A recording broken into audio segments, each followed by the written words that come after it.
Can someone tell me what does it mean if the bird keep tapping on your window? Please share your thoughts on the comments section. Thank you.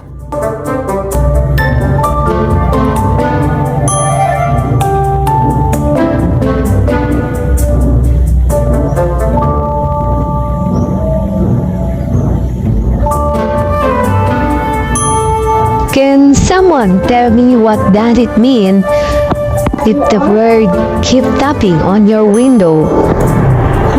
Please share on the comment section. Thank you.